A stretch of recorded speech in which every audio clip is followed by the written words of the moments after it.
Tonight, in a Fox News investigation, the story behind the story, the anatomy of a hate crime. A group of about a dozen people Saturday carrying flags with swastikas. According to the Anti-Defamation League, domestic extremists were responsible for at least 42 deaths last year. When you look at neo-Nazi groups, when it comes to the people who will carry out a random attack, drive a bus into a crowd of people, pick up an AR-15 and go shoot up a mosque or a synagogue or whatever, regardless of what sort of group those people choose to identify with, it's the same pool of young, mostly young men in their late teens, mid to early 20s.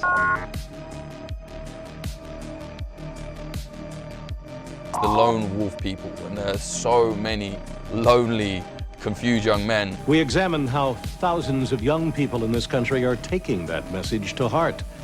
How established white supremacist groups have embraced the skinheads.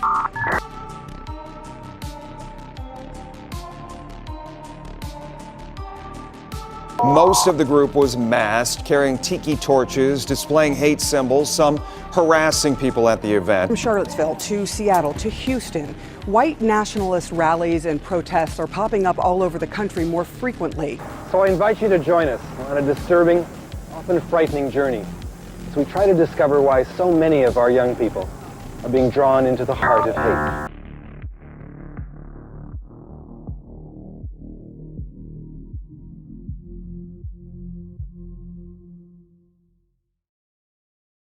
It's not a unique or particularly even interesting observation to say that the state of the world right now is chaotic. And amid the chaos, inevitably, more people will be dragged down into the mire of radicalization, radicalized by their circumstances, their surroundings, or by a desire to simply find a place to belong. We've seen it everywhere, on social media, at rallies, on the news. Today, federal prosecutors charged 5 people connected to a white supremacist group with plotting to intimidate journalists and others, including a cabinet secretary, by terrorizing them in their homes. Jeff Pegues. More and more, it seems people are easily convinced of hateful narratives. Where does it end? What is the best way to combat this radicalization? How can we get back friends and family who have gone down rabbit holes, leading to hatred, bloodthirst, and even violence? I'm not just talking about anti-vax Facebook moms and your Trump-voting aunt, but those who go even further into open white supremacy and Nazism. There are those on the left who will say that even former Nazis, former white supremacists and racists can't be trusted. That someone who has spent their years fomenting hatred, spreading baseless bigotry online and in person, doesn't deserve redemption. And if there's one thing I've learned in taking on this video, it's that those who turn away from radicalism don't know if they can ever be fully redeemed either. As I've said many times before on streams and videos, I believe we always need to keep an open dialogue and encourage personal growth with people who disagree with us, and especially with people who try to put a bigoted past behind them. In left-leaning spaces filled with queer people, people of color, and diverse religious identities, extending that grace is often easier said than done, especially in our chaotic world. I think it's easy to look at someone and judge them for their bigotry because it can take so many forms, it all just kind of becomes noise. In a moment, it doesn't matter where hate is coming from, whether it's an upper-class Nepo baby fail-son or a depressed, undiagnosed neurodivergent kid who's been brainwashed by algorithms on Twitter, YouTube, and Rumble. It's easier to simply write off people uniformly as Nazis or racists and disregard them as people. Fallible, mistaken people. But if you want to understand something, you have to dig deeper than just the surface. You have to ask questions like, why do so many young men join movements based around hate and exclusion? Why would they commit to ideologies that often willingly hurt themselves or those around them? Questions like these were at the forefront of my mind when I spoke with Tyler Parker DePepe, a trans man and former member of Atomwaffen, a notoriously violent fringe neo-Nazi organization that has been linked to several murders. In 2020, Tyler was one of 5 other members of Atomwaffen Division arrested for an interstate harassment campaign where they mailed flyers to Jewish people, journalists, and politicians along with bomb threats. When Tyler reached out to me, I saw an interview as a fascinating opportunity to get a look at the inner workings of a notorious white supremacist group, but more than just the internal machinations, to get insight into why people would join. What united people beyond simply hating out groups and fantasizing about doing violence? And from Tyler's interview, I was led to seeking out other former white supremacists who have left behind their lives of radicalization and dedicated themselves to spreading awareness and de-radicalization. Each of the 5 subjects I spoke to for this video came from a drastically different time for racist extremism movements, and vastly different locations, ranging from Canada in the 90s to internet forums like Stormfront in the mid-2000s, to even one interviewee who marched alongside Richard Spencer at the deadly Charlottesville rally in 2017. But from all their different places and backgrounds, there were several things that surprised me by how common they were. For each of their respective hate groups, there was often more than just hate and skin color that united its members. They were seemingly all united by overwhelming depression, loneliness, and a desire to find some place to belong. And for each person who managed to escape the clutches of those groups, they didn't do it alone. As journalist and author Robert Evans will attest later during our interview, you can't simply facts and logic someone into leaving this kind of ideology behind. They have to want to leave. They have to want to improve their own lives. For each of the interviewees I spoke to, when they made the choice to separate from a hate movement, they each had someone who helped them in that journey, often from an outgroup that they had been taught to hate. I can tell you that the people that I know who have been de-radicalized, one commonality that tends to be shared is they had people in their life who cared about them and who they cared about who weren't willing to accept the bullshit they were involved in, but also didn't drop out of their lives. That is, again, not a replicable, this is not a, we've had a really bad track record with NGOs and organizations purporting to be able to de-radicalize people. De-radicalization is hard. It is not a one-size-fits-all thing, and there's a lot of hunger for it to work that way. On the channel, we've asked repeatedly, how does someone get to this point? How can someone live a life only to hate things they don't understand? And the answer is complicated. It's a mess of factors that are almost impossible to untangle and make sense of, because often it depends on deeply personal struggles and circumstances. As Tyler lays out, his personal journey through hate wasn't an easy one. A trans man with a rough childhood, he saw inviting toxicity of online spaces as a way to prove his worth as a man. It's an urge that many young men feel when they begin to mature and try and find a place in the world, a desire to prove themselves and be deemed worthy of the lofty title of manhood. And as we will show, it's the same kind of misguided naivete that leads so many young men down paths they may not ever forgive themselves for. When I first started transitioning, I really felt this core thing of like, I need to be a man no matter what, do whatever I can to fit in as like a straight white cis male as much as possible to the T. I ended up in some bad corners of the internet. And then I found myself after high school, like really struggling financially, really not doing so well in college as I thought I would. I was not happy being in college at all. And it was just like a time period of being very deep within myself, very, I felt a lot of hate towards myself overall. And I feel like that's what kind of really like hooked me in and then dragged me down at that point. Someone reached out to me from high school, I'm not going to name it, and then offered me a position in a skinhead group that was local to my area. And I jumped on it immediately because I said, okay, well, that's the first step into getting more into that environment. And then, yeah, that'll make me a man, fighting, drinking, hanging around with the boys. Like, yeah, great. Sounds good to me. Atomwaffen Division is a neo-Nazi organization that has been linked to several murders by its members, and even more members have been arrested for building bombs, planning shootings, conducting intimidation campaigns, and more. They're what's called an accelerationist group, meaning they don't seek meaningful political representation, but rather to hasten the collapse of society and provoke an open race war. To that end, they indoctrinate young, vulnerable white men and fill their minds with accelerationist terrorist ideas and violence. Many members openly praised Ted Kaczynski and Charles Manson for a flavor. And as you will see across several of the interviewees in this video, those points don't make Atomwaffen unique among white nationalist groups. The movement's founder, Brandon Russell, was sentenced in 2018 to 5 years in federal prison for explosives charges after his roommate and fellow neo-Nazi 18-year-old Devin Arthurs killed their 2 other roommates.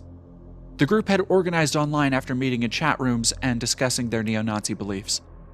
When police cased the murder scene, Russell was taken into custody for his part in the storage and manufacturing of explosive ordnance. And this kind of aimless chaos and bloodlust wasn't just isolated to this murderous outburst.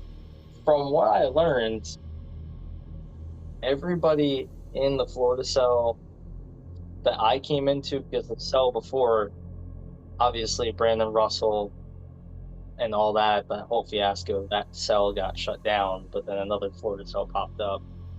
So this one I joined was just all teenagers. Were the group's activities? What was your goal? Was there any training? What did everybody do together? Basically, all we did was torture each other. We waterboarded each other. We tied each other up and beat the shit out of each other, cattle prodding each other for fun.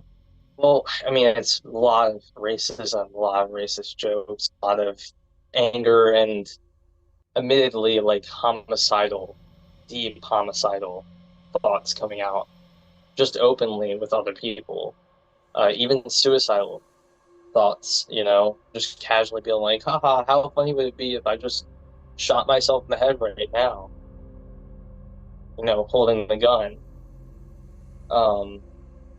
But it was very intimate.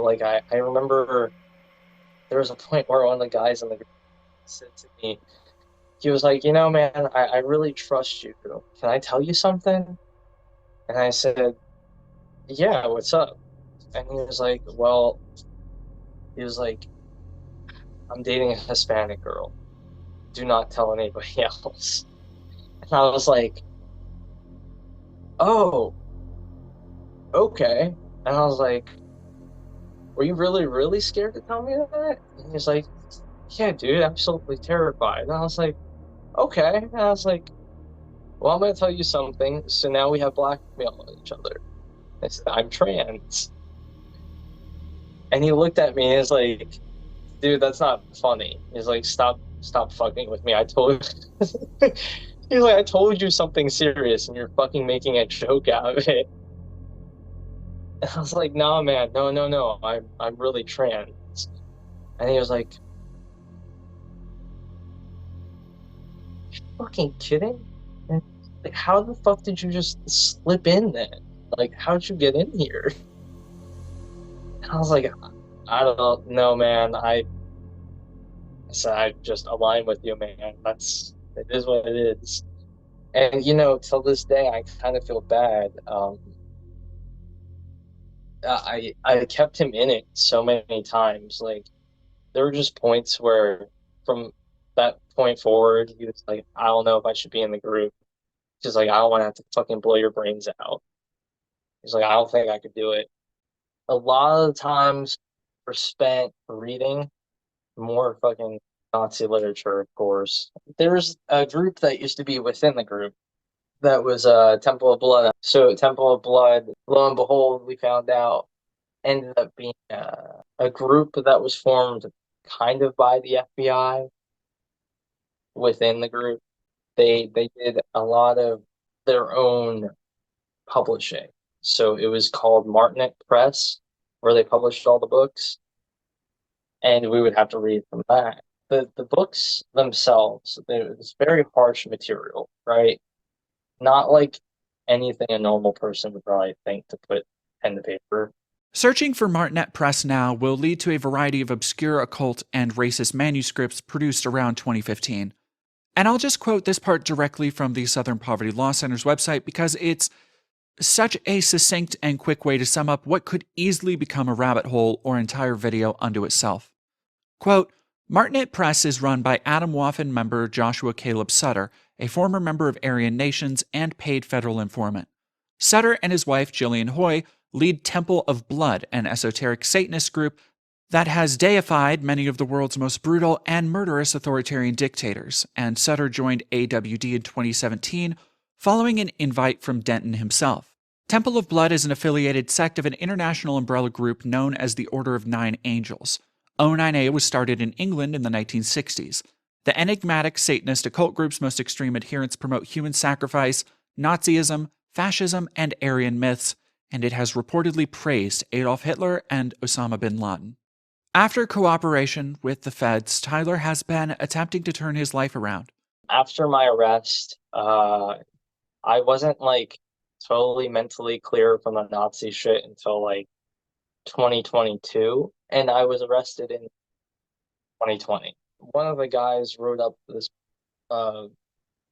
propaganda thing to send via mail, but I didn't put it on the house, but I got arrested for putting it on the house. Drove somebody to put that on the house, whatever somebody drew at the time on paper, but it would say like, oh, you by your local Nazis. And then it would say the journalist, news anchor, reporter's name on the paper. Lo and behold, us in Florida, me and the guy that I drove to the house, we put it on the wrong house. Everybody else successfully mails it off. But we were the only ones that put it physically there. And I was like, fuck it. I said, what's going to happen if we just go deliver it ourselves? And I said that everybody else was stupid for it in the group for just mailing it. I was like, that's probably traceable. It's probably less traceable if you just deliver it yourself. So it took me a while to slowly remove myself from that. And it took a lot of my ex-wife to be like, hey, get the fuck out of that. What are you doing? Like, you're not like that. What the fuck are you doing? He's been able to stay focused on leaving white supremacy with the help of Scott Kelly Ernest, another former who used to be a moderator for the infamous white supremacist website, Stormfront. Tyler's radicalization spoke to the first commonality among the former white supremacists I spoke with: looking for a place to belong after feeling ostracized. I heard something very similar during my time talking with investigative journalist and podcast host Robert Evans for this video. You've got all these people who are just aching to be foot soldiers in a fascist movement because there's nothing else going on in their lives. And these are, the folks who were primarily, in places like 8chan operating these harassment campaigns. And then you've got the people who are utilizing kids like that and utilizing that energy because they want to actually build an actual fascist movement on the back of the conservative movement in the United States. And I guess I've been surprised at the staying power the latter group have had, because while we've actually seen a significant decline in the prospects of these kind of online and even the street movements like the Proud Boys that came after them, the foot soldiers never really do very well, and are certainly not the topic of discussion or particularly a popular part of the movement at this point. But those influencers and those folks who got into politics off the back of those movements have had a lot of success. It's that same sense of isolation and a want to belong that led another interviewee down a similar path. Austin was a self-described small-town white boy, homeschooled and from a conservative family. Much like Tyler, he was radicalized from a young age, something he credits partially to his isolated upbringing, and partially to a bad experience where he was jumped by black kids during a mental health episode. I'm not entirely sure where it came from. I think kind of growing up in a homeschooled situation, I was alone, so I was looking for something. And I was also of that age that I was just now starting to get like a phone and social media and getting to outreach. And, my family is definitely more right wing. So I absorbed a lot of Fox and, those kinds of shitty influences at a young age, which kind of led me down these faux research rabbit holes where you go down the shitty, Fox doesn't really post anything or any real sources, but it gets you going. And it sounds so awful and gross because I really don't have it. I was at such a young age, I was just looking for something to grasp onto that I couldn't really find anything, but I found myself then on these chat rooms and on these message boards with the weirdest stuff. And it would go from conversations. It wasn't traditional Facebook or anything. They had very alt-right already kind of vibes. So they had Nazi-esque names and stuff. And it was conversations where it would go from basic, hey, how are you, people being my friend, but also at the same time, then switching to being very radicalized and just like, hey, did you know the Holocaust wasn't real? And being a young, impressionable teenager, I was like, oh my God, fucking really? Because, oh my God, send me your source. And of course, they've got some bullshit source that like, but really? I did kind of have one thing that triggered a more hateful experience, I will say. It was a negative experience with 2 African-American males, my age at the time. Just a really bad experience. I got jumped. It was not a good time, which then really sent me over the edge. And I was like, wow, everything I've now consumed at this younger age and kind of had already started to believe I now have this one experience that was negative. And that's really what put me into that. I guess the biggest thing is mental health. Like, I am not like a pity party or anything by any means, but I'm mentally ill. Bipolar, dissociative identity disorder, anxiety, fucking minor OCD, have been medicated since I was a teen. And I think that plays a lot into it. The place I was mugged was in a mental institution. I was at my most vulnerable point, so it made me feel very isolated. I feel bad saying I just got mugged and that's why I became such a horrible person. Like, I was in a dark place, which really did affect. I think there is a lot to do with the mental health and being isolated. But yeah, a lot of it is people who just feel lonely. They are looking for a sense of community, whether it be because they already have some fucked up notions, which a lot of them, I also believe, probably got from their parents. Through biker club connections with his father, this radicalization soon spiraled into a want to do more. Living in Virginia, he got in contact with some folks from the Wolves of Odin. The Wolves was a bit more radicalized. They were, on the surface, they were anti-Islam. They were based out of Canada, but I started talking to them online. They were very engaging. They wanted to meet with me. They were very friendly. Again, they saw a young, impressionable teenager who wanted nothing but, acceptance from somebody else and ran with it. No, I had gotten in touch. My dad was a national president of a motorcycle club at the time for veterans. So I had grown up in the motorcycle club world and I met these guys who wanted to start something.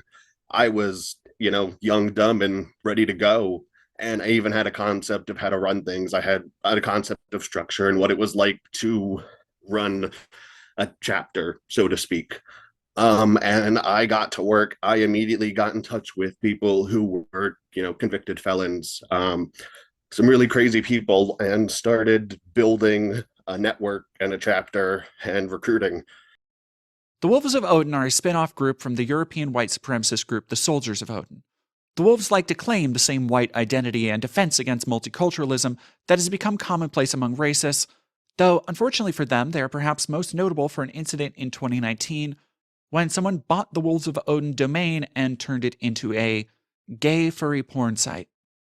Still, it's worth examining the Wolves as a motorcycle club because of the decades span Thompson's classic work of investigative journalism, where he embedded himself in the notorious Hells Angels motorcycle club. He describes the common use of Nazi-adjacent imagery in perhaps too naive of terms, casting iconography of iron crosses and Germanic helmets as simple intimidation tactics meant to scare the yuppies of the small towns the Angels would thunder through.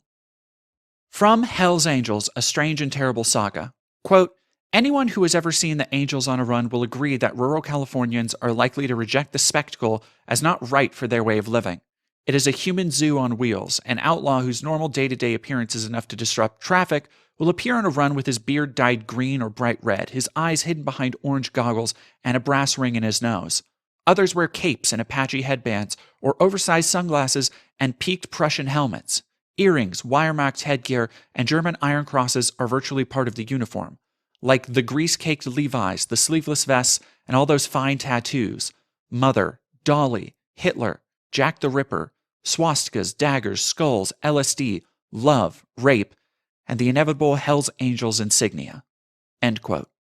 The ways which Thompson describes the Angels' antics and attempts to offend with their explicit bad taste and intentional crassness is reminiscent not only of other accounts of white nationalists online, but the spaces where they congregate and where so many have begun their descent into radicalism, such as Kiwi Farms and 4chan.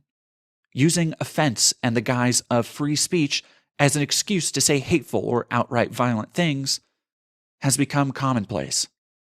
Returning to Thompson, quote, "When you walk into a place where people can see you, you want to look as repulsive and repugnant as possible," said one. "We are complete social outcasts, outsiders against society, and that's the way we want to be.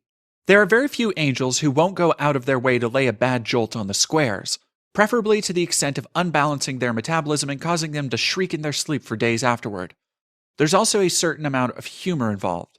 Funny Sonny once explained the angel's bizarre garb as a kind of joke, like a giant masquerade." End quote.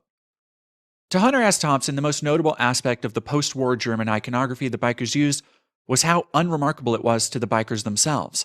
For decades, this has been the way many bikers and adjacent voices have seen the iconography, with things like iron crosses not being symbols of hate standing for racism and exclusion, but much like the Confederate flag, a symbol of rebellion, of being an outsider to civilized society. In the years following Thompson's sensationalist book, however, the first official neo-Nazi biker gangs would emerge, creating a niche subculture that still exists today. An environment made up of outsiders and self-proclaimed social outcasts that lived on aggression and violence was too good of an opportunity to pass up for white nationalists looking to recruit, and would prove fertile ground for the Nazi biker gangs of the 60s, 70s, and 80s. In California, the Nazi lowriders emerged from the California Juvenile Detention Contingent, spurred by Aryan Brotherhood leader John Stinson, who specifically sought out young wayward men to join the skinhead group. The Nazi lowriders would become one of several Peckerwood gangs that make up Nazi motorcycle clubs, with Peckerwood being an adopted slang term for Nazi street gangs. The Nazi lowriders are actually a fascinating look into the subculture of hate because, while they profess white supremacy and have committed numerous hate crimes specifically aimed at black people, they have always let some Latinos into their ranks to serve as muscle, drug runners, and outreach with Mexican gangs and cartels. It seems the limits of their racial preservation rhetoric extend only as far as the opportunities to profit from drugs and guns will allow. This is not all to say that all bikers are Nazis, or even if that you see a biker sporting an iron cross, they're a white supremacist. As many motorcycle clubs have aged and matured, much of the violent outlaw attitude has faded. Even the once notorious Hells Angels have become a merchandising operation that does charity drives. They've been defanged by the polite society they once claimed to stand against. But just because plenty of motorcycle clubs like Bikers for Trump are out here touting the status quo and respecting police in ways that would make the Hells Angels Hunter S. Thompson rode with double over in laughter, that doesn't mean there aren't still fringe groups out there who use outlaw culture as an excuse for white supremacy. The Wolves of Odin are just one example of many. As with Tyler's group, there were several uniting factors behind the people Austin contacted who wanted to join the hate group. Many were former inmates. Some had been radicalized in prison. Violence, drugs, and abuse were commonplace in their lives. Oh, are you angry or are you sad? Never good stuff. And if you are, well, why is it? Oh, well, it's because your job sucks. Well, you know why your job sucks? Because black people have all the good jobs, or because Jews run all the banks. And so in a way, yes, they gave a shit, but not really, because in the end, it was turned around. So like there were some people who genuinely, built friendships and cared, but the vast majority of the rhetoric was, why does your life suck? And how can I make it about blacks, Jews, Muslims? Specifically, Muslims were really hated by those people. I think there's a ton of mental illness within white supremacy, which is going to be a weird hot take, maybe, I don't know. And not like just narcissism and other things. Like, I think a lot of people are genuinely depressed and they've looked for a community in such a fucked up way, but now they're so deep in the hole that they're not going to get out. And I think it's a lot of people who, through ever what they're feeling, found somebody who was gross and willing to talk to them and preach their rhetoric in a way to make them feel accepted. Where Tyler was radicalized first with social media and then underground Nazi press, Austin's radicalization was born more from the internet, on places like Facebook and the Nazi website Stormfront. Biggest two were Facebook. Facebook has a massive Nazi underground. Literally right below the surface. So many private groups, so many private messenger groups are riddled with, the passwords are like 1488 and like horrible shit like that. You know what I mean? Like, it's right under the surface. And then for the much more radicalized, where you could really get away, No idea if it's still up, but it was a website called Stormfront, and Stormfront was where you could get on and you could say whatever the fuck you wanted to say. And it was also like had chats, and it was laid out similar to Facebook. This example from Austin of being radicalized by forbidden knowledge, conspiracy theories, and lies blaming out groups might be a new challenge to tackle on social media, but it's far from a new approach for hate groups. Elizabeth Moore was a member of the Canadian white supremacist organization, the Heritage Front, in the early 1990s. Before the internet was commonplace, she was swayed with the same noxious propaganda through a variety of different channels, phone hotlines, flyers, and underground printing operations. Elizabeth was radicalized during college when she was young and vulnerable, and the leadership of the movement took advantage of that. So the group I joined was called the Heritage Front. And at the time, it was the largest neo-Nazi organization in Canada. I was introduced to it through a friend at school, and I was complaining to this friend about some things. And I was just saying, voicing some things that unfortunately you still hear, and you hear all too often, of people who are ignorant and saying like, well, why is my school this way? Why are there so many people speaking other languages? Why am I getting bullied? Why is this happening? And there was nobody else at that point in time that was willing to give me an answer. And this friend of mine said, well, I happen to belong to this organization and you might be interested. I have a couple of flyers. And he just pulled these flyers out of his backpack, and we're just walking home from school like any other normal day. And those pieces of paper changed the course of my life. It was like standard Nazi propaganda saying, we're just a bunch of concerned citizens. We don't hate anybody. We just want to protect traditional values. I'm sure you've heard it many, many times. Most people have heard it many times these days. And the important thing to remember, and I find this is getting harder to talk about the longer the internet has been around, but like in 1992 or 93, like whenever this happened, the internet didn't exist. Chat rooms didn't exist. Like none of this stuff that we have today existed. And it was a lot harder to access information, especially when you're a naive kid who doesn't have a lot of research skills. Like I wasn't about to go to a library and scroll through a ton of microfiche and give myself vertigo, So what I had to go on was what these flyers said. And then I wrote away for more information. And so I had to go on what their magazine said. And they also had a telephone hotline. And so I called the telephone hotline sometimes and listened to their racist messages. And so I had that to go on. And occasionally there'd be like a newspaper article that would come out about the organization. And by the time I saw any of that, I had already taken in enough of the racist literature that I was looking at the media with suspicion. I was not trusting the analysis of mainstream journalists at that point. And I mean, by then it was already too late. These tactics of pushing printed propaganda have been around as long as neo-Nazi movements have. I'd point you to my video, A History of Hate, the history of anti-Semitism, as a more comprehensive history.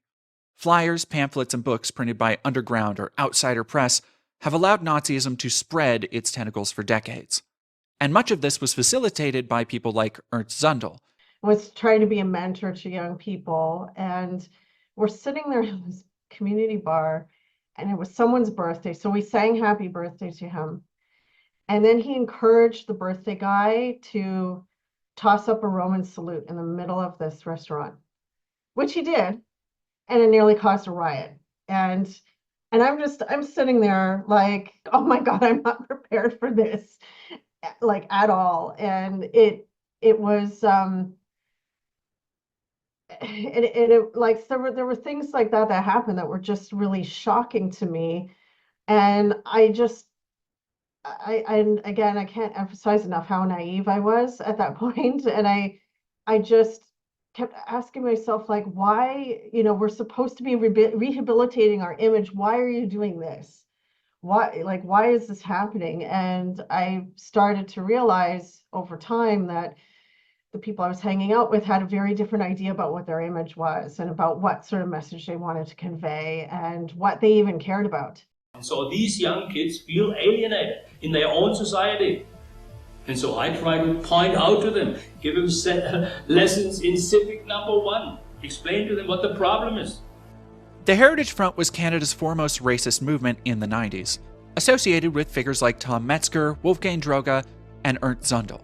And the primary fuel for the fires of its hate were young, disillusioned men and women. The Front made use of several pre-internet methods of getting their message out, including phone lines with pre-recorded messages, spreading baseless conspiracies, having young members place flyers on college campuses, and of course gathering in public and yelling and even street fights. During our conversation, Elizabeth emphasized the idea that the people who were pushing this propaganda didn't care about the facts behind what they were shilling to the young and impressionable, just how it made those kids feel and how they could warp and use those feelings for their own movement. By the time I was ready to get out, my whole life was this organization. Like my whole life was this political activity. And I felt that I was doing something really super important. I felt a lot of pressure. They make up they make up a sense of urgency, and it's and I think it's with the internet, it's even worse now. That it's like we're look at this horrible video that's going to evoke a lot of anger and other emotions in you, and now I'm going to tell you that our race is in peril right this second, and you have to act now. Like there's no time to worry about your job, there's no time to worry about your school, there's no time to worry about anything. You have to do right now. And so I was like stuck in this like sort of vortex of feeling like I had to do more, and I had to do more, and then it all started to fall apart. I finally started asking some questions when I was involved in a documentary film that was being done in the 90s about the scene, not just with the Heritage Front in Toronto, but like across Canada. They were looking at, stuff that was going on with Aryan nations in Alberta. They were looking at skinhead groups out in Vancouver, like the whole deal. So the time that they spent with me, like they were sort of the first outsiders that I had access to that were kind of walking along with me while I was doing all these ridiculous, outlandish, irresponsible and offensive things. And they were standing there with their cameras and saying like, so what do you think about that? How do you feel about that? And like it was something that finally gave me a moment's pause to stop in this like mad rush to accomplish these racist goals, that I was able to say, okay, well, I don't know. I haven't stopped to think about how I feel about this. Like maybe I should. That documentary, featuring a much younger Liz Moore, is Hearts of Hate. From the opening of Hearts of Hate, the filmmakers lay out the reasoning for so many joining white supremacist movements in the early 90s. Many young people have lost hope of ever finding a job or living as well as their parents. They're looking for someone to blame. Pushed out of the downtown schools, Droge found willing recruits in the crowded, racially charged suburbs. Mainly in this school, people started separating each other more. Dave, 18, from Acton, Ontario, is one of Droge's favorite recruits. There'd be like the blacks over here, the whites here, the Pakistanis there, the people... Dave is a person who feels that the system is leaving him behind, so the system is alienated him. I think he's typical of so many of the young people feel today. Knowing that these people coming over are going to create more crime, knowing that the property value of the housing around them is going to totally fall, it does upset me a bit to see that we are such the minority. Dave clings to the racist myth that immigrants lower property values. He was a featured speaker at Heritage Front meetings. If you spend any amount of time in political spaces on social media, these reasons might sound eerily familiar. They're almost exactly what many fringe online groups still use to justify their hatred and radicalism. Yet 30 years after this, the things these groups predicted haven't come to pass. There's been no white genocide generations later. There's been no mass importing of other cultures and violence in the street against white people. Yet, if these talking points seem familiar, it might not just be because you're familiar with white nationalist rhetoric anymore. You could just be watching the news. What they have done to our country by allowing these millions and millions of people to come into our country, and look at what's happening to the towns all over the United States. And a lot of towns don't want to talk. It's not going to be Aurora or Springfield. A lot of towns don't want to talk about it because they're so embarrassed by it. In Springfield, they're eating the dogs, the people that came in. They're eating the cats. They're eating the pets of the people that live there. And this is what's happening in our country. The documentary as a whole is a fascinating snapshot of a pre-internet white supremacy. Stripped of the ease of access and reach of platforms like Twitter and Facebook, yet still gathering adherents with nearly identical arguments about white replacement, white genocide, and stoking the fears of the young, angry, and easily led. I just started asking myself more and more questions about, like what is this that I'm doing? Like who are these people that I thought I knew, right? I considered them my best friends. They were the only people I hung out with. This is a recognizable refrain, a sensation shared by the others I've spoken to, a moment of clarity when Elizabeth realized how unhappy she was in a movement and how everyone around her seemed to live only to hate. 30 years ago this weekend, I attended this party here in Toronto, and we were all sitting around, and there was a show on TV about the Heritage Front, and it was interviewing somebody else who had already left the organization and was speaking out. Honestly, it wasn't really much of anything that I hadn't heard before, but what was different was there was one of the people I was closest to, who was part of the leadership, turned to me like throughout this thing that we were watching and was saying, well, actually, like what they said about that, well, that wasn't this person's fault. Like, actually, that was leadership. I know we said that we didn't do this, but we actually did. And I realized that I had been lied to and manipulated. And I had been writing magazine articles for them. I had been doing telephone hotline messages for them. And like putting myself at some risk doing this. And I realized that like I was parroting what they had told me. I believed what they had told me. And all of a sudden I'm like, oh my God, like I've been manipulated by these people. And then I just kind of stopped and like looked around the room, and it was such a odd collection of people. Like there were, hardened skinheads that had been in the airborne regiment were there. There were strippers. There were, elderly people who were there. There were just like regular working class folks. There were, students like me. And I just thought like the only reason we're in this room together and the only thing that we have in common is who we hate. Zundel's role in this ecosystem was to continue radicalizing the young and impressionable people around him, feeding them wild conspiracies and forbidden knowledge. He had a lot of influence over what we saw. So yeah, it was things like stuff from Leuchter. The Ball report was a big thing that was given out. I was given a copy of the Protocols of the Elders of Zion. And I mean, some of this stuff was illegal to possess and share in Canada, even back then. And so it was like not a small thing to be given this stuff. Also, it's important to remember the role of humor in this, because if you start telling jokes at other people's expense and laughing at people who are getting hurt, you're dehumanizing them.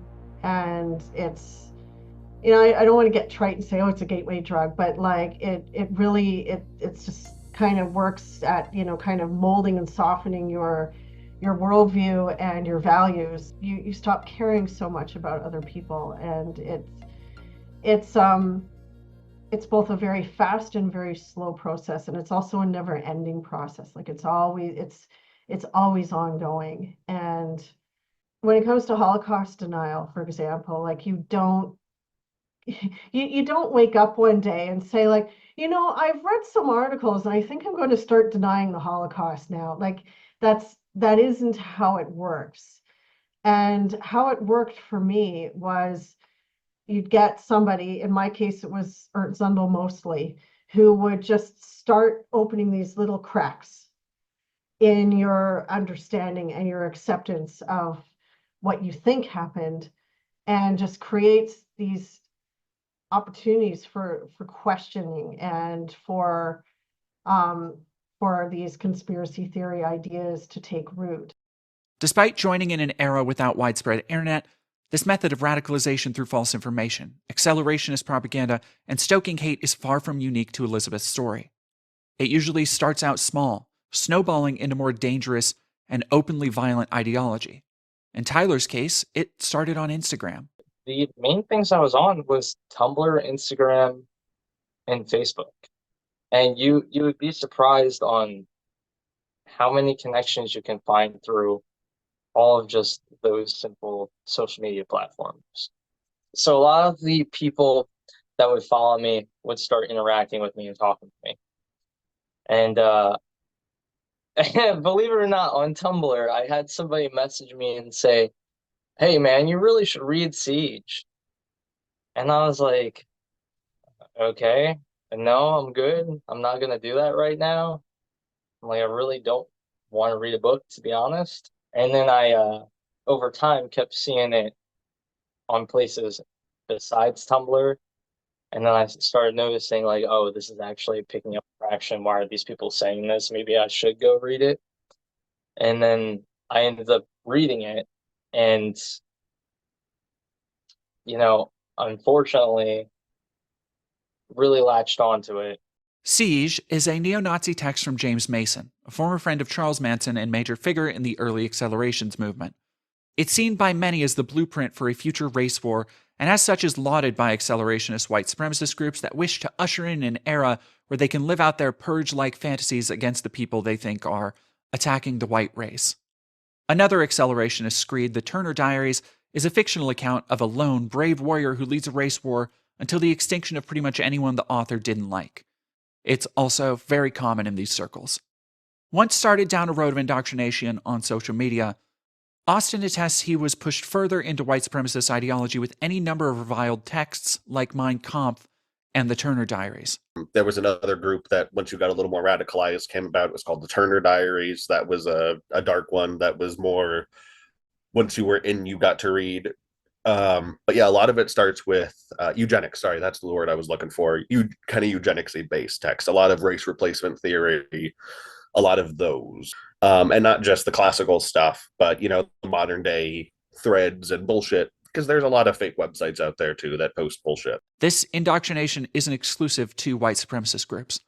For years, the talking points of these racists have been worming their way into the public square, taking the guise of pragmatic conservatism. I want you to think for a minute about the decades of abuse that has been heaped upon the good people of this nation. Their jobs looted and stolen from them and shipped to Mexico, Asia, and foreign countries. The lives of their loved ones ripped away from them by illegal aliens, criminal gangs, and thugs who don't belong in this country. America is for Americans and Americans only. It's no accident that so many people associated with conservative movements have been revealed as outright white supremacists or having white supremacist ties. Much of the modern American conservative establishment will push ideas around white genocide. The only difference between them and the more open white supremacists is how loud they decide to be. A big problem that we have here, and what is supercharged these movements and fed into them, but is also kind of the underlying premise of the entire right-wing media apparatus right now. There is a chunk of this country, primarily white conservative men, who should never have to feel uncomfortable and who shouldn't ever have to be challenged in their dominance. I think that sometimes we overemphasize the role of the fringe stuff, the explicit Nazism, which I think comes in later. I see the Nazism, I see the race science, I see the Great Replacement shit as downstream from Rush Limbaugh. Elizabeth was able to successfully leave the Heritage Front behind her thanks to help from friends in the Jewish community who didn't turn her away when she asked for help leaving a hate movement. But that story will come later. When I asked her, How someone who's a former white supremacist, who's now working to help spread awareness of radicalization and help others leave similar movements, can be trusted, I was surprised at her answer. Very difficult to live with that. And I find it difficult on multiple levels, actually. I mean, on the first level, I find it really difficult because it's hard for me to go into a space and know that people might be uncomfortable with me being there. And I try to be very aware that this is a possibility. And I always try to be aware of the validity of that opinion. You know, it is not my place to tell somebody who has been harassed, who has been threatened, who has been assaulted by fascists that, yeah, I can change, I'm fine. You should trust me. You know, like that's not my place to say. So I do try to come with a lot of empathy and a lot of just openness to hearing what people have to say about that. But I'm also human, and I have, you know, I have feelings, and it does hurt, you know, especially as time has marched on, and to have something that's cast a 30-year-long shadow in your life, that's hard. I wouldn't be on the life trajectory I'm on now if I didn't believe that people can make radical and profound changes in their life. They absolutely can. I do think that if you have somebody who's a former who, just as an example, say has been out for 6 months and has said like, hey, I have not associated with fascists for 6 months. I'm a former now, you can trust me. Like, no, that's not the way any of this works. Trust has to be earned over time, and it has to be earned with who you grow yourself into. And this is not an uncommon sentiment among formers. So my take on it is most people that are in the movement are not going to leave. They're just not, they're not interested in leaving. That's why groups like Hands of Air, we don't reach out to white nationalists to try to pull them out. They have to come to us. It has to be a person deciding to kind of get out. Don't ever take a former white nationalist at just their word. You know, people, will say whatever they can to try to launder their own reputations. Scott Kelly Ernest works with people like Tyler to help them de-radicalize, to help them recover their lives after dedicating everything to living in hate. Through his nonprofit startup, Hands of Air, he tries to provide a space for people who want to leave hate movements, prowling across social media and message boards, preying on the vulnerable, isolated youth. And he has some authority to speak on the subject because, like everyone else I've spoken to so far, he was himself, at one point, part of the white supremacist ecosystem, helping to moderate the infamous neo-Nazi forum, Stormfront. It was happenstance that Scott came to Stormfront when he encountered someone threatening to sexually assault Lynx Gady, singer of the band Prussian Blue. The band had been formed by their mother, a neo-Nazi, and when Scott warned the family, they quickly became friends. 12-year-old girls, regardless of the music that they played. And basically he was trying to get men to go to their house and rape them and, do other stuff like that. And so I contacted the federal government, the FBI. They kind of shrugged it off and said, oh, well, thanks for making us aware. Can you go let the parents know? I contacted April Gady, who was Lynx and Lim's mom, and basically became a friend of the family. At first I wasn't a white nationalist, and they knew I wasn't a white nationalist, and but I was susceptible. After many years of knowing them, or a couple years at that point of knowing them, April suggested I sign on to Stormfront, and I did. And over time, got deeper down the rabbit hole. Almost left a couple times, once because me and my ex almost had a kid, and I would have probably exited with that, except she ended up having stillborn birth at the end.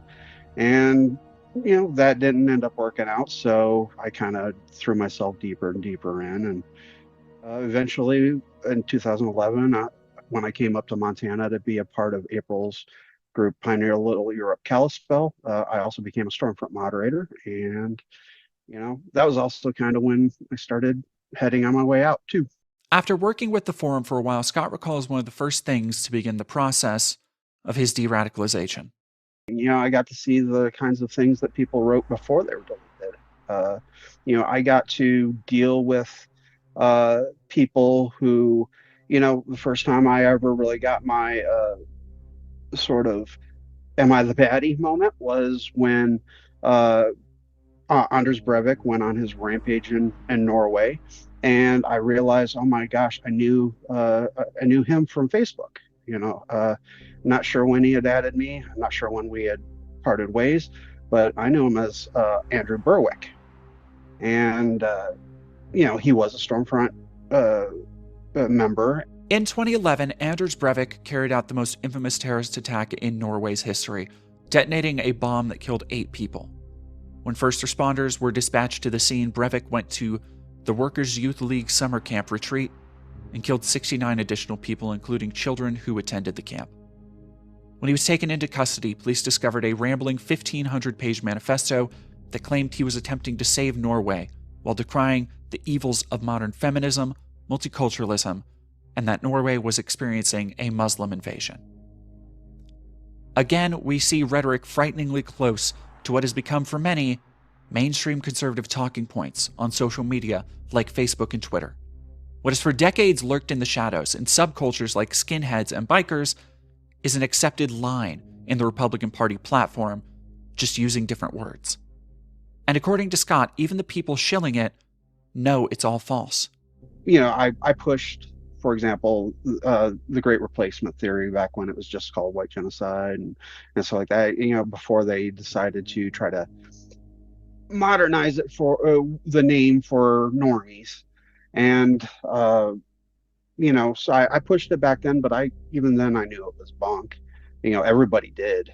Most people in the movement know that things like that are just bunk. It's just used to recruit because you're trying to get low info people and with their propaganda, and that's kind of how you do it. When you're in the movement, they're trying to get you to kind of come to the way of thinking, and yes, they will absolutely point you in directions of things you should look at. As with everyone else I spoke to across these various corners of white supremacy in the last few decades, Scott spoke to several factors that seem to draw adherents, including mental health issues, bad backgrounds, and people looking for somewhere to belong.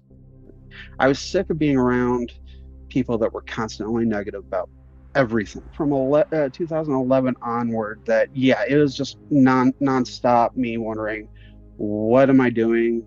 This is not normal. This, when Stan, who was in the PLE, one of the ones that was living in my house, when he would get drunk and go outside and do like German marching songs while saluting. This is not normal, guys. There's a tide of incompetence. There's a tide of negativity. There's a tide of stupidity just throughout the entire movement. And I was like, I need to get out for my own safety. Just in general, it's a hodgepodge of mental health issues that's untreated. And that alone isn't the problem, but when you mix it with how they were raised, and many of them were raised to be racist and bigoted, there were those whose parents weren't just around, but weren't otherwise raised to be that way. There were people with almost no educations. There were those that had decent educations, decent jobs, and stuff like that, but there were few and far in between, and they tend to be the kind of money that holds the whole grift together, I guess is the best way to put it.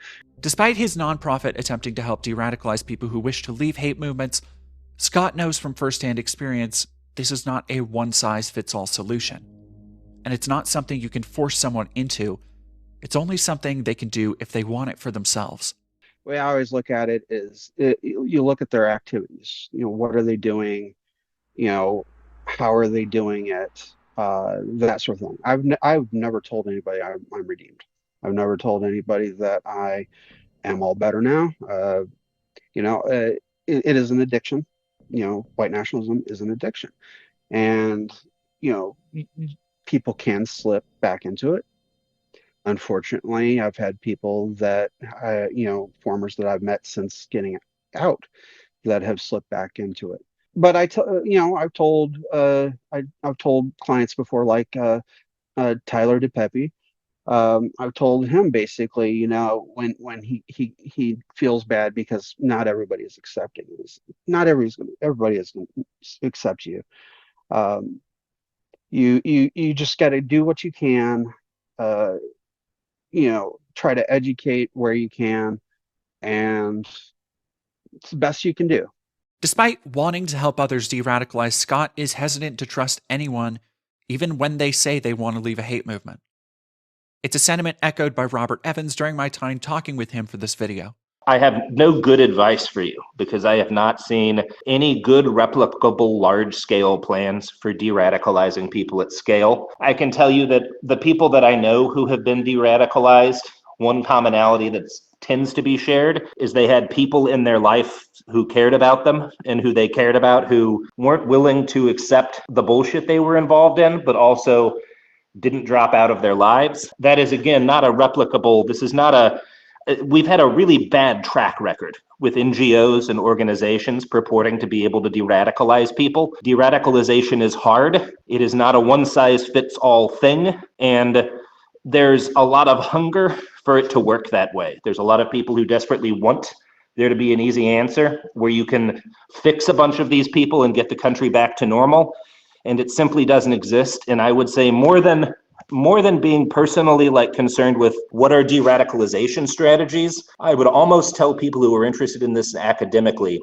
get familiar with all of the scams that have existed in that space. Robert Evans is an investigative journalist with over a decade of experience researching fringe radical groups, both online and in person. Is perhaps best known for his contributions to podcasts like Behind the Bastards, Worst Year Ever, and books like After the Revolution. I reached out to Robert because as someone who has been paying attention to places like 4chan and the way hate movements have melded with mainstream American politics and the right wing, I felt his opinion would be highly valuable to the questions around modern hate movements, where they're going, and how to reach out to the people in them.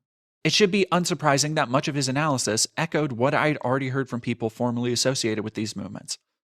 Young, frustrated men looking for a purpose, for someone to blame, often led by aspiring politicians and group leaders with a taste for power, make up most of the modern hate landscape. You've got all these people who are just aching to be foot soldiers in a fascist movement because there's nothing else going on in their lives. And these are, the folks who were primarily, in places like 8chan operating these harassment campaigns. And then you've got the people who are utilizing kids like that and utilizing that energy because they want to actually build an actual fascist movement on the back of the conservative movement in the United States. And I guess I've been surprised at the staying power the latter group have had, because we've actually seen a significant decline in the prospects of these kind of online and even the street movements like the Proud Boys that came after them. The foot soldiers never really do very well and are certainly not the topic of discussion or particularly a popular part of the movement at this point. But those influencers and those folks who got into politics off the back of those movements have had a lot of success. The culture around these hate groups and how they go about their goals has changed. You're not seeing the kind of national organizing that you were seeing by a lot of these on-the-ground groups. I think there's at least as much, maybe more, of the kind of more quiet militia organizing going on. But a lot of that energy has just gone into actual politics on the right, So it's this mix of, I think, the smarter and more capable folks who were doing that have realized it's much more productive to actually either run for office or get involved in a campaign. So I do think kind of the low-hanging fruit has been scared away from the kind of pretty dumb street actions that we were seeing in the Trump years and kind of the first, year or two Biden was in office. I think that's a lot less common, but I think the downside of that is everyone who had any kind of competence has just gotten into actual Republican Party politics, and they've had quite a lot of success. I am much more worried about constitutional sheriffs than I ever was about the Proud Boys.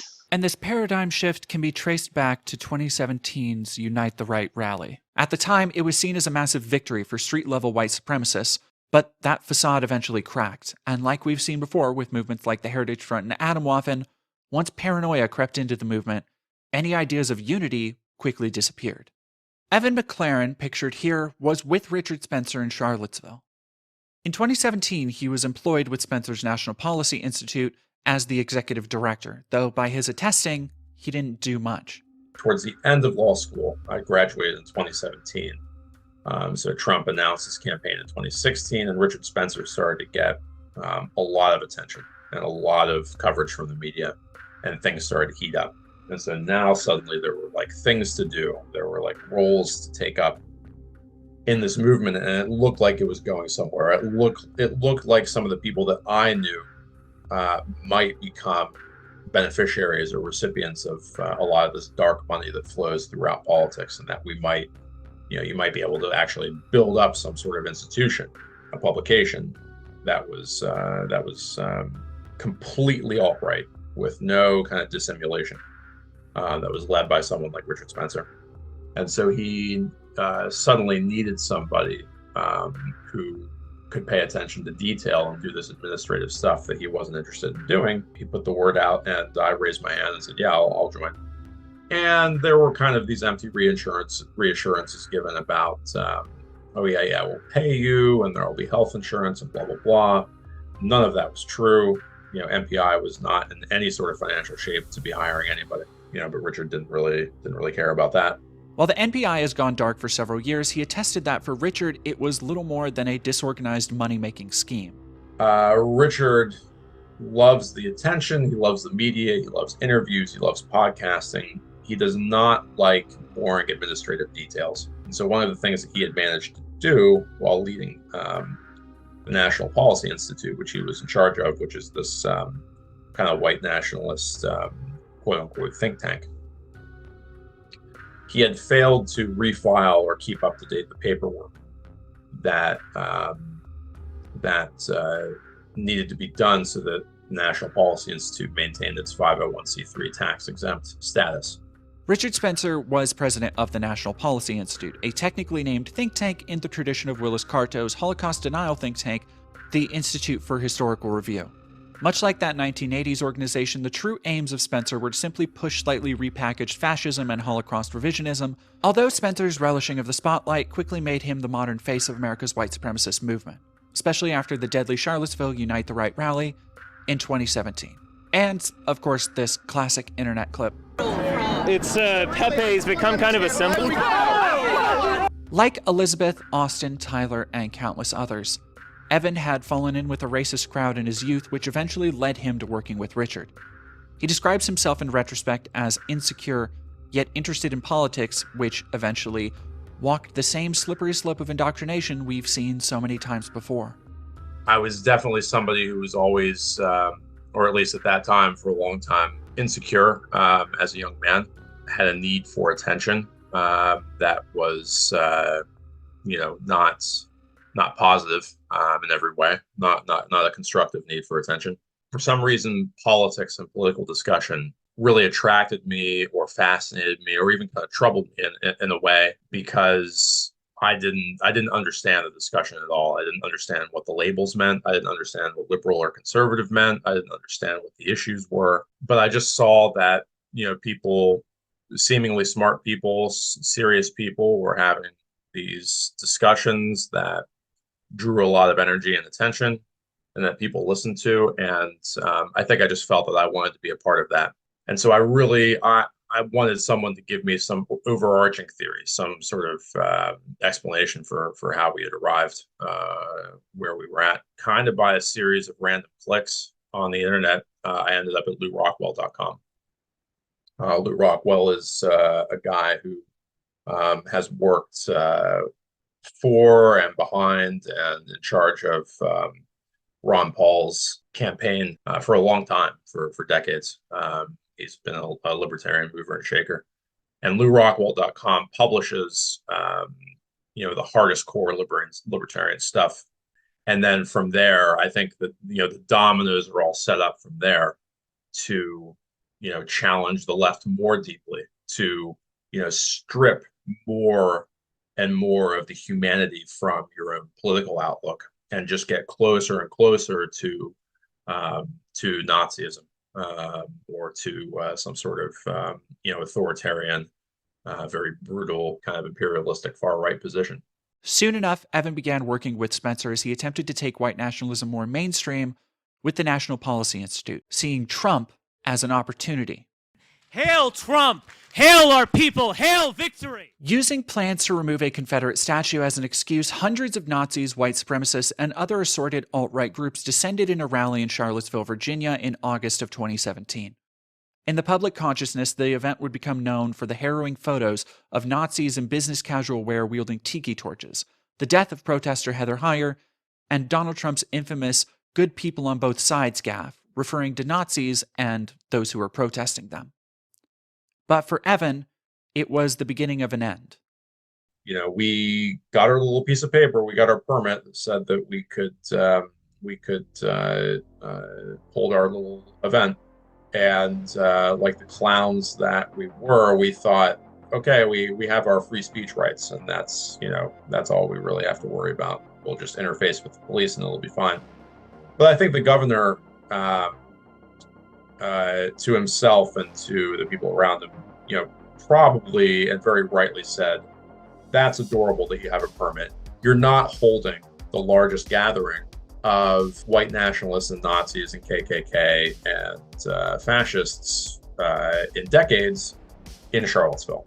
That's not happening. And so what ended up happening is all the plans that were in place to kind of coordinate and cooperate with the police were abandoned on the day of by the police. The police basically stood back.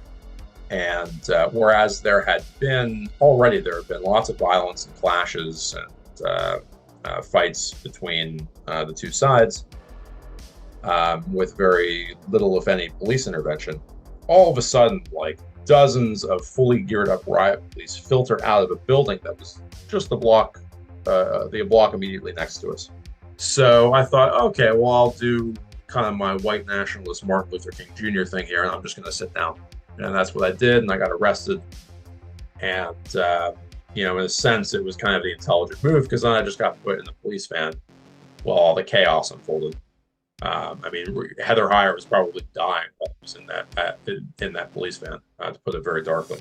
45 minutes went by. They let me out. I had no idea any of this was going on. I could vaguely hear stuff. This is all happening blocks away by this point, because the crowd and the activity was being pushed away from where I was. And then we made our way back to our hotel, or my hotel. I think we were in my room, watching the news and seeing that Heather Heyer died, and we were just like, shit, this is not good. We obviously didn't take it that hard, because I remember that Faith Goldie, that's right, Faith Goldie showed up, and I guess she and Richard have been trying to connect, and she and Richard went upstairs and got a fuck in, and so there was at least a limit to which Richard was stressed out about Heather Heyer's death. And then somehow we made our way to some sort of Airbnb. It was like a big house that one of these fasci groups or bunch of friends had rented. And that's where Richard held this meeting that was that somebody recorded in their pocket on the phone, where he melted down. I am so mad at these people. They don't do this to me. Right. We're gonna ritualistically humiliate them. I am coming back here every weekend if I have to. We're gonna win. I rule the world. Those pieces of get ruled by people like me. They look up and see a face like mine looking down at them. From that point on, I mean, that version, that instantiation of the alt-right kind of fell apart after that. Whereas before Charlottesville, like up until the day of, kind of symbolized by the morning of, like, throwing up a Nazi salute to some random guy across the street and getting it back. The attitude was very cooperative. It was like a rising tide of, fascism lifts all boats. We don't need to be competitive. We don't need to be trying to undermine each other. After that, like, the knives were out for Richard, and things began to break down within the alt-right, and people who were on good terms and kind of working, all these working relationships fell apart. The word fragile, the word fragility, if you had to find one word to kind of distill the character of the people who were involved, fragility would be an awesome candidate. It's all this acting out, and it's all this attention seeking, and it's all really, if you boil it down, it's like parasocial. Like, we're socializing, but we're not really friends. I mean, there are so many just like sociopaths and psychopaths and strange people. And the moment that you have to actually get through something real that in, all of the cases as a consequence of your own actions and activity and things that you've said and done, then yeah, things fall very, very quickly apart. Because if these people could build meaningful relationships, meaningful, stable relationships in like a normal, healthy way, they wouldn't be involved in this. I think today there's this like the right is obviously more rooted in like 4chan and the little bit of like internet-based anarchy and wanting to be transgressive, but that's obviously something that people like Nick Fuentes or like Sneeko that they traffic in, where it's we're just doing stuff that's transgressive. We're just kind of engaging in like edgy humor. I don't really mean it. Oh, you got offended by it. That just shows how silly you are. Oh, isn't it funny how upset people get when I say the N-word? And it's just kind of fun. It's just jokes, it's just banter. And if you're a cool kid, you get it. But how there's just this weird kind of like ungoverned psychological space that people like Fuentes and others exploit to kind of like switch the current and then be like, oh yeah, but I'm not joking. And we just kind of flip back and forth there. And but really the effect is that we're moving people over more and more into the space where they're not kidding. They do really mean this stuff. Just kind of having like a social need and not, for whatever reason, not being able to fulfill it in like a normal way, and getting it in these weird sort of fucked up fascist boys clubs that spring up. There's 1,000% something to that. These problems are not new. The methods radicalization reaches young people through are not unexpected to anyone who's been paying attention. In fact, much of this is entirely predictable. Decades of expanding economic disparity in the West and unfettered freedom of conspiracy and hatred has led to an atmosphere where people are constantly angry, dejected, and resentful. And there are plenty of politicians and personalities looking to take advantage of those feelings by aiming them towards conspiracies and minorities.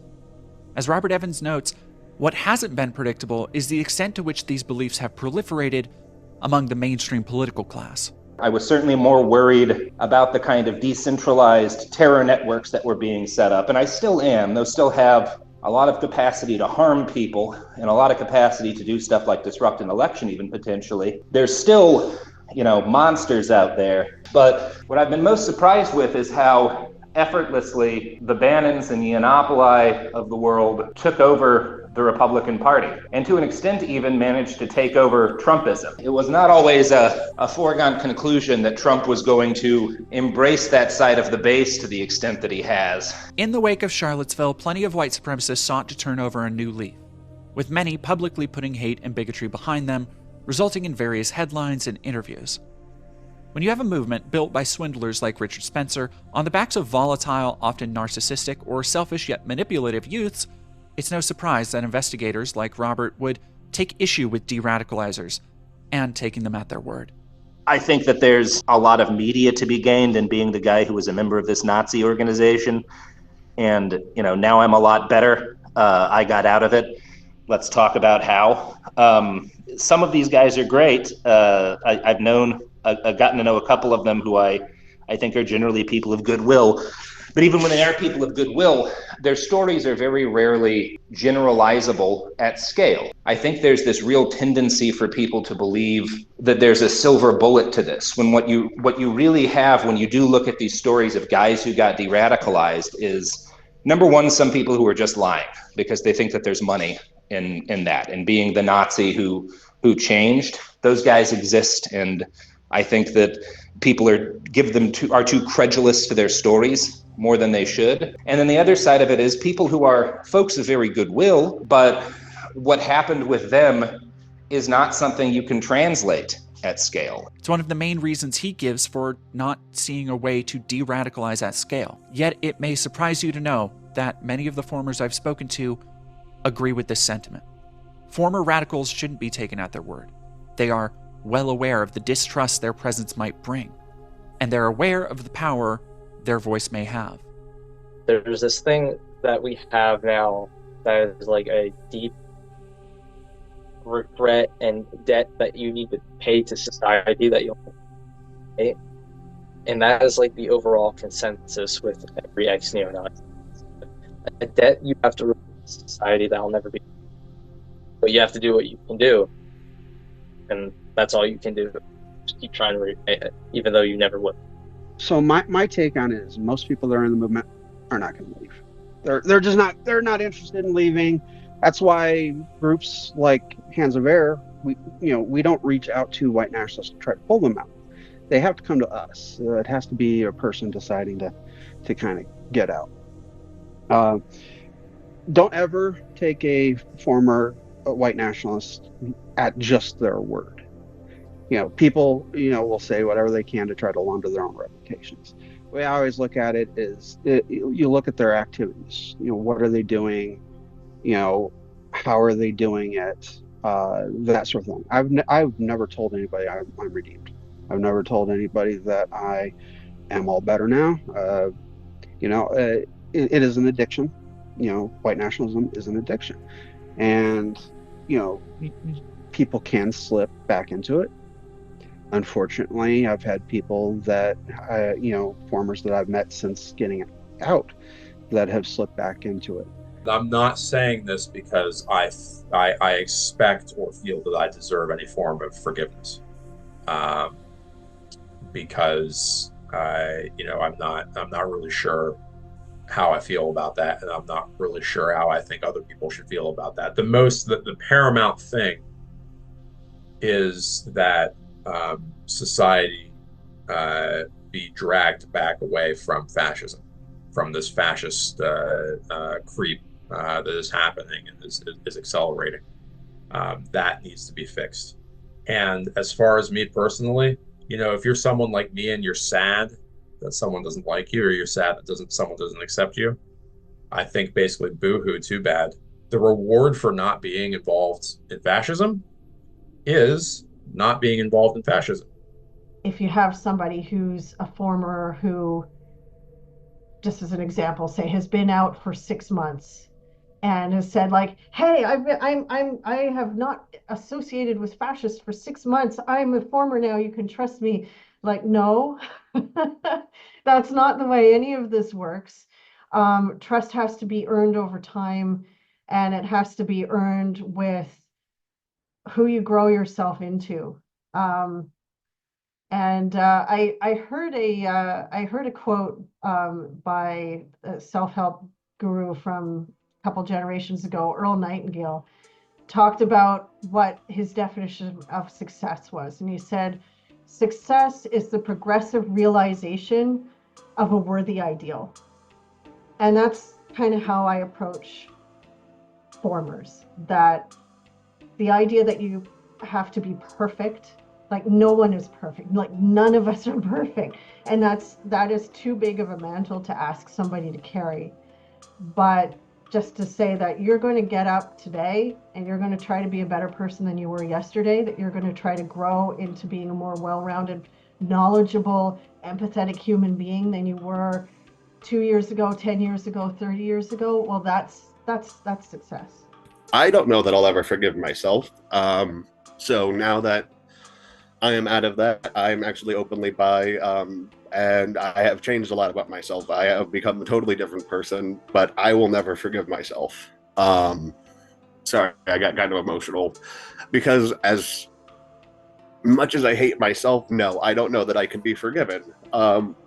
I think I'm gonna try every fucking day of my life, though, to work towards that. Sorry. No, I'm not the same person I was back then, though I did some horrible things, you know? And it's coming to terms with that. I fucking am not the person I am at all. Or I'm not the person I was at all. And I hate that person so much. But at the same time, you know, that's who I was. I don't know. I don't know that I'll ever forgive myself. I think that, yeah, people are going to change. And I think that if someone genuinely wants to change, you should give them the chance, and try. You know, mine was through a lot of love and understanding and people giving me the time of day and working with me when I was, you know, because like de-radicalizing isn't easy either. There were points that I had, you know, moments and thoughts that were fucking horrendous and out of left field. Just, you know, horrible things. But I was like, hey, like that's not the way to fucking be. So I don't know. I don't know if that's a good answer. I don't know that there necessarily is an answer for that because I'm battling my own demons, sorry to say. I think that genuinely, with how much remorse I have, that, you know, I think if somebody else felt that way, I would feel that they'd be pretty good. I feel like that's at least the right start. You have to have thought of that at some point of like, yeah, there's going to be a day where your daughter's an adult, and whether she finds out or whether you talk to her about it, how do you prepare for something like that? Well, we talk about it openly in front of her, but she doesn't understand what we're talking about. Like we just got back from Oslo today. We lived about 3 or 4 hours from Oslo because I went on the national radio, or a podcast that's produced by basically Norway's equivalent of like NPR, and talked about it. So she knew that Papa was going to talk to somebody on the radio, and you know, she doesn't really understand like Nazis, fascists. I can't get this across to her. I think it's just something that I'm going to have to live with. I think we all have that moment. Like, obviously, for many years in our life, even sadly, even if we have like abusive parents, we just look at our parents as like the coolest, most important people. Like, we just idolize our parents, right? But then at a certain point, we get enough understanding where we see our parents in a certain light, or we see situations in a new light, and all of a sudden we realize, oh, like, they are human, like they're not as infallible, they're not as cool as we thought they were. And that might be the moment for her when she connects the dots and realizes what it was I was involved in. That might be that. I think that's going to put some distance between us. And I think, you know, because she's still at that point where if I try to explain to her like someone made a mistake or someone did something bad, she's still kind of like, well, why did they do that? Like, why would you do it? Why would you do a bad thing? Or why would you make a mistake? Like, why wouldn't you just do the right thing? And so I think that's just unfortunately that's something I'm probably just going to have to accept, that I think her opinion of me is definitely going to sink when she gets old enough to kind of figure that out. I think actually what might make that trickier is that I'm getting like right now I'm getting like positive attention. Like going on the radio was was fun, and like this is this is the thing I don't fully know how to deal with, and it does bother me, where it's like, you know, funnily enough, like today there was a front page, or not a front, yeah, it might have been front page. I don't think it was the full front page story, but there was a story of me in the same newspaper, like now a positive story about how like I've de-radicalized. It just came out today, and I'm doing an event tomorrow where I'm going to go speak on a panel of people talking about the upcoming election and the situation in the U.S. So now it's like positive attention. How much positive attention do I deserve for being a piece of shit and then no longer being a piece of shit? Shouldn't the people who just never engaged in shitty behavior be the more interesting people? But I think for my daughters, like I think there's gonna be, I kind of anticipate, just because I know how our oldest daughter kind of is and how she thinks through stuff. I think it's gonna be, I can just see her, I can already see her face, like trying to think through this, like the furrowed brow, and thinking Papa, like he's like shaking hands with people, and they're like, people are like nice to him and good to him, like on the basis of like he did this thing. And I just think it's going to take some work through. Long story short, not to draw it out too much further, but just is what it is. So then, what is there to do? If there's no way to replicate these results at a large scale, how do we de-radicalize people? How do we help our fellow person turn away from lies, hatred, self-destruction, and violence? I thought this was an interesting answer from Robert during our chat. The people that I know who have been de-radicalized, one commonality that tends to be shared is they had people in their life who cared about them and who they cared about, who weren't willing to accept the bullshit they were involved in, but also didn't drop out of their lives. We've seen a lot of commonalities between the stories of everyone I've spoken to. From different places, different times, different backgrounds and identities, they all felt lost and isolated at one point, all found a welcoming hand in hate. They were surrounded by insecure, self-destructive people who, like them, came from various places and were united by their learned, not intrinsic hate, fueled by constant regurgitations of disproven propaganda by their Nazi mother birds. And the last similarity is that they all credit someone else for helping them leave. Some, like Austin, credit being exposed to more subcultures and groups they had been taught to hate, in the process learning they had more in common than they had been indoctrinated to believe. And I'm very much like have become a hippie now, which is very funny as someone who used to hate as much as I did, which is, sorry, I'm a little emotional, but it's disgusting. I hate that oh my God, yeah, I hate that I used to be that way. And I've tried to become such like a loving person. And I started to work a company that sent me into DC a ton. So I was working restoration and mitigation. So I was going to some of the worst neighborhoods in DC, which are predominantly Black, if not entirely, and doing work in people's houses. And I was getting to see people at their bare, like, oh my God, my life's falling apart. And as fucked up as that sounds, it made me realize, oh my God, we're all just fucking humans. Like, just because you're Black and you live in a different area than me, because I'm a white kid who grew up in the sticks and you're a Black person who grew up in the, city, that doesn't mean we're any fucking different. I had great conversations and had just met some of the most amazing, amazing people that I love to this day.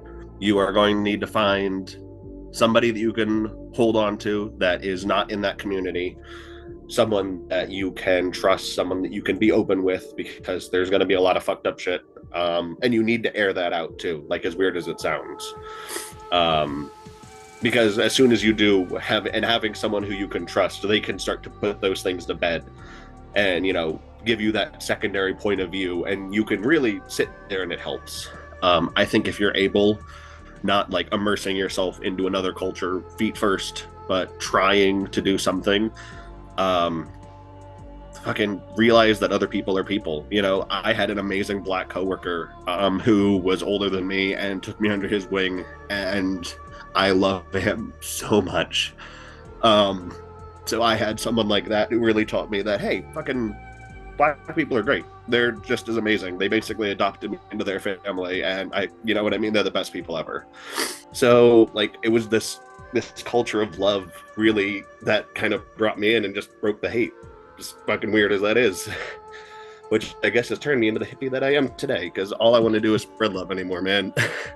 Sometimes those outsider groups were even people they had worked to actively promote violence against, like Elizabeth recounts. I really felt like I wanted to get away from these people in a way that was final, and that there'd be like no going back. This was a door I wanted to shut, and I didn't feel like I could do that by myself. So I reached out first to the associate director of the documentary crew that had been following me around, because I really didn't know who else would give me the time of day. When you're like asking people that you'd been targeting for help, right? Like that's not a small thing. And he helped connect me to a man named Bernie Farber, who at the time was, I think he was the community relations director. I think that was his title at the Canadian Jewish Congress. And he was somebody that my organization had a great deal of familiarity with, because he had arranged for charges to be laid against members of my group in a variety of capacities, and we had seen him in court and things like that. And I just felt, I didn't know who else to talk to. And Bernie had me come to his office, and I've never actually asked him like what he had in mind, like what he thought was going to happen in this meeting. But he brought me in, and it was my first time being in his office. And, you have to understand, this is an organization we had fought against. And for me, it had been like a few years. And so he's like, so here you are in the offices of the Canadian Jewish Congress. And, he was kind of joking with me. He's like, oh, you're in the middle of the Jewish conspiracy now. And he's like, so, and he just said, so debate me about the Holocaust. Tell me why the Holocaust didn't happen. And like, he really laid it out there. And I just sort of sat there like, I don't know. And he's like, well, what's the problem? You guys always say that you want to debate me. Now's your chance. Debate me. Do it. And honestly, like all the stuff that I had heard from Ernst Zundel and others about the Holocaust outside of that echo chamber just seemed so ridiculous and just so silly. And I couldn't even bring myself to say anything. And so then he looked at me and he said, do you want to see the Holocaust Education Center, which was in the same building as his office? So he's like, it's just down the hall, I can take you. And I said, okay. And so we went down, and we waited for a little bit for a school group to pass through. But once they had cleared out, we went in. So it was just the two of us in there, nobody else. And so he started like really challenging me, and he showed me some pictures, and like everybody thinks it's a particular picture of a mother and child that were about to be killed, but it wasn't. It was actually a picture of a mother and a child, like just what you'd get like Sears portraits at that time. Just a very standard picture that could have been in anybody's house. And Bernie looked at it and looked at me and pointed at that baby and said, now you tell me what that child had to do with any Jewish conspiracy. That child died in Auschwitz. Like, you tell me. And of course I couldn't say anything. And the more we went through the museum, just the more the bottom of my stomach just kind of fell out. I was just, it was just kind of devastating. And we were watching a video it had like Holocaust survivors and video evidence and so on, and we were just like looking at this, and there was like this little, I like to call it like a little tape play that was playing in my head at the time of the propaganda that I'd been told by various people. And it was just like my head saying to me over and over again, like, don't listen to this, this is just propaganda, like, don't take this in, don't listen. And I realized in that moment that all this time and energy that I had spent on dehumanizing other people, making other people lesser than myself, the truth was that the only person who was lesser than anyone was me for engaging in that activity. And failing the kindness of strangers who they're taught to hate, many of the formers I spoke to relied on friends, family, and loved ones, often crediting those who wouldn't leave their sides with their ability to break free. So like a lot of my old friends reconnected with me, which was nice. I've been able to like actually have pleasant conversations with a lot of people I would never talk to in the past at all. Family members that I haven't talked to for years, talking to. Like I can have normal conversations with them and not be constantly like just talking bad politics, like insane politics to them and getting them really freaked out. Or like, oh, I can't wait until this weekend so I can. That's it. It's a very peaceful, like, beautiful. And I like being so hateful for such a long time was exhausting. Like it wore away at my soul, and I'm just starting to figure out who I am now. It was a lot of things. I have to give credit to my wife. My wife, she just loved me for me, as sweet as that sounds. And we began dating and got engaged and got married during that kind of period where I wasn't really that directly active. I wasn't writing too much. I wasn't doing too much. She had become pregnant. She was going to give birth in March of 2018. And we had decided, okay, well, as far as raising a family, we would rather raise a family in Norway, where she is from, than in the United States. And so she had traveled back to Norway. It was a really challenging part of our marriage. It was, and that's all due to my actions. She was riding a bus an hour each way every day, working a shitty telemarketing job to earn money while she was pregnant. Whereas I'm engaging in all of this chaos, and she and her mom are sitting there watching the news, and the stuff that I'm doing is like, making national headlines in Norway, and it just it looks awful. And obviously none of Richard Spencer's promises meant anything. So I was bringing in very little, if any money, and there was no health insurance, and there was really nothing like organizationally behind the National Policy Institute besides Richard just kind of clowning it up. The ultimatum eventually came down where it's like, I'm not going to argue. I'm not equipped to argue with you about ideological or political stuff, but you can't be involved in this stuff, at least publicly. I definitely, I knew that I'd spent so much energy kind of allowing myself to be argued into and arguing myself into fascism, that I knew, I think I recognized that I couldn't just flip that around like in a day. Like there was more of a deprogramming that I had to go through. My friend Danielle from Florida, she knew me before I went into white nationalism. She knew me during, and she knew me after. She's bisexual, and so I've always, even when I was in the movement, I had connections into the LGBT community, and I've had several people that I met, through many of those years that were on the more liberal side, that when I left, they supported me. Daryl Lamont Jenkins, who founded One People's Project, he knew me he knew me pretty much the entire time I was in the movement. He was one of my first supporters when I got out. There was a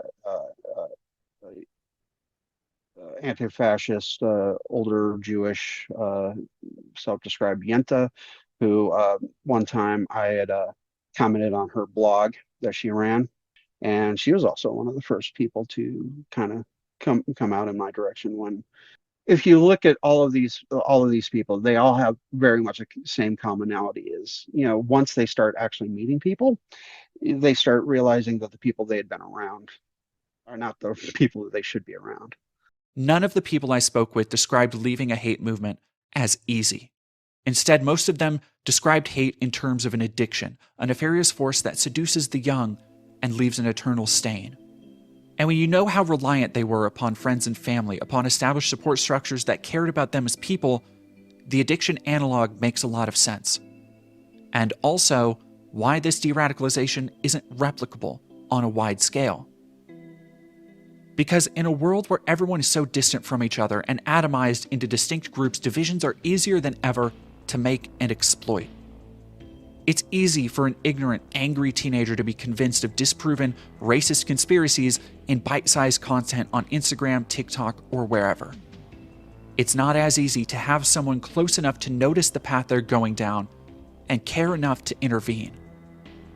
Which is why care, not hate, is the answer. As hard as it can be, seeing the humanity behind the hate is the only answer that seems to bear any real results, and results that speak for themselves. I'm much happier now. I'm not constantly around negativity. Things are definitely much improved now. Obviously I've got 1 degree and I'm heading for my graduate degree, which, I'm a glorified high school dropout, so it's not too bad. I actually am helping people. And not just with Hands of Error, going into social work and being a public health social worker in general, does mean helping just people across the board. And, I don't think I would have had the motivation to do what I'm doing now if I hadn't decided to leave the movement. I don't know, I wake up every day and it's not like, oh man, I want to blow my brains out or I want to fucking kill somebody. I wake up and I'm like, I hope today's a good day at work. And that's all I think. I'm like, I hope it's a good day at work. But at the same time, I think a lot of people just need someone willing to sit there and have a conversation and have a little patience and not scream at them as much as you may want to.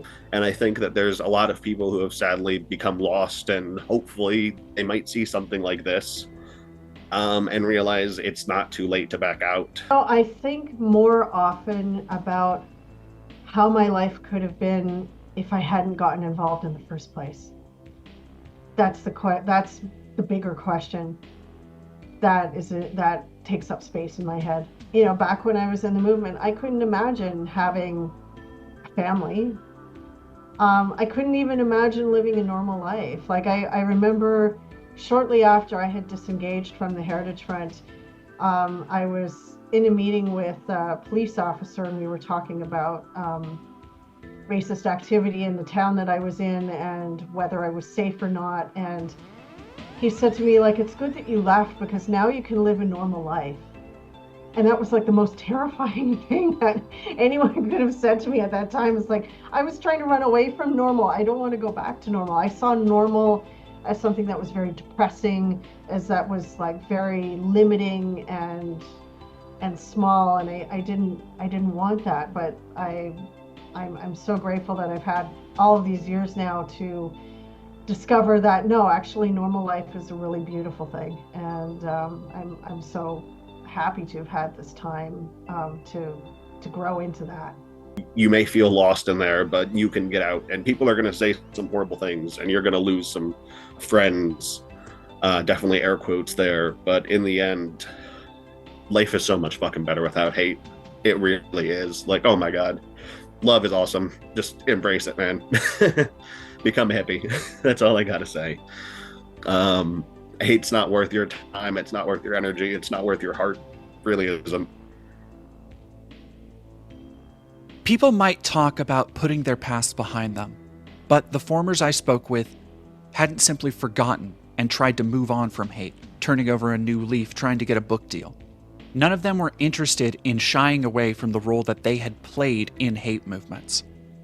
They all seemed to see it as a lingering shadow that will always be at their heels, and they've accepted living with that, taking their mistakes on as a responsibility to warn others not to follow in their footsteps. And I can't help but wonder where they might be if the people who were there for them had instead turned their backs.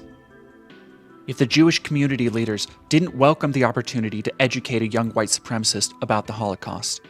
If the loved one didn't take the time to patiently chip away at the performative racism. If queer people weren't welcoming to a new stranger and helped change their mind.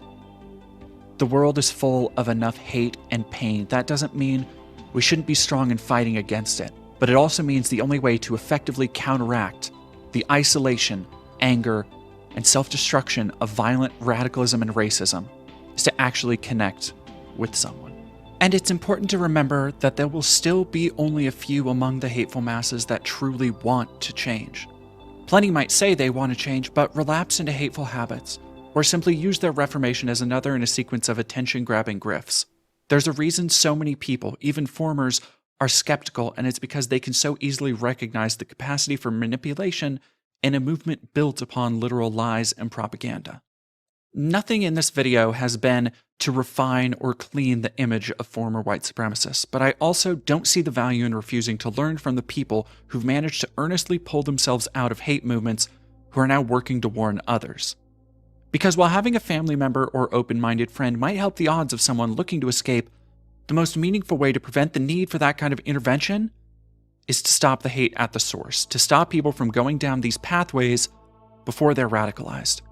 And so we have a lot of work to do to kind of get at these underlying issues, like why are these forces so strong in our society? I don't know. I think there are some people who are taking this seriously and doing important work, but I don't think they're getting remotely the support that they need. And I don't think that society as a whole is really prepared to take the issue and the depth and the severity of the issue. I wish, particularly with young men, I wish that we had a better way to approach them. Because I see, for example, no matter how many channels I block and no matter how much I try to train like the algorithm on YouTube, for example, I am still shown kind of like once in a while, too often, I'm still shown kind of like manosphere-ish content. And I think, well, I know to avoid this stuff. I know I don't want to listen to Jordan Peterson or Andrew Tate or many of these stupid bloggers or streamers. But if you're a 16 or 17-year-old boy and you're insecure and this stuff is just coming up your feed along anything else, there are obviously like plenty of young men and boys out there who are falling into this crap or being influenced by it. You really have to stop people from falling down these rabbit holes. And you're not going to do that with a derad organization. You're not going to do that, quite frankly, you're not going to do that with fucking fact checking, right? Everybody is obsessed. And I'll say this, like I've just been kind of shit talking a lot of the derad programs out there. Fact checking is fucking useless. It doesn't do shit. Like, we were all wrong. I was wrong. I thought that was one of the things that was important for stopping this. It does nothing. Nobody knows how to fix the problem. That's why it keeps getting worse. Thanks to places like Twitter under Elon Musk, conspiracies are openly spread now to millions as memes under the guise of free speech and offensive comedy that people are just too sensitive about. Elon himself, now a member of Trump's incoming cabinet, has integrated into the government while cozying up to accounts that spread explicit white supremacist rhetoric. These narratives aren't just spread to young, angry, impressionable people in the shadows anymore. They're being shoveled in the public square with no oversight and barely any pushback. And because this misinformation has proven not only successful, but profitable for mainstream politicians, you can guarantee it's going to get worse. So, what's the solution? Inevitably, this propaganda will continue to radicalize the vulnerable, isolated, and while we should be there for those who want to leave that hate behind, there's no way to stop this flood with a dam. And I don't have an answer. In a perfect world, we could limit misinformation and crack down on speech that incites violence, but that's not the world we live in.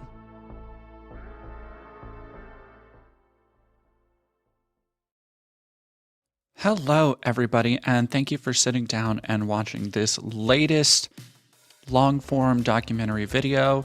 I've been working on this for a long time, and I wanted to give the subject the patience and time it deserved, and I hope that effort has paid off. I want to especially thank all of the participants in this, whose names are mentioned at the beginning of the video, for giving me their time and their honest stories. This, like I said, has been quite an undertaking, and anybody who knows me or has been in my Patreon Discord knows I've been working very hard to get it finished, and it's probably going to be my last big video of the year. So if you enjoyed it or found it educational, please be sure to share it. I get most of my revenue from people watching my videos. But if you would also like to help me continue making videos, including some very fun projects I am already planning for the beginning of the year, you can join all the cool people who are scrolling across your screen right now by looking at my Patreon and throwing a few bucks my way down at the links below. As always, likes and subscribes are very much appreciated, and I hope you have a wonderful rest of your day, and thank you for watching.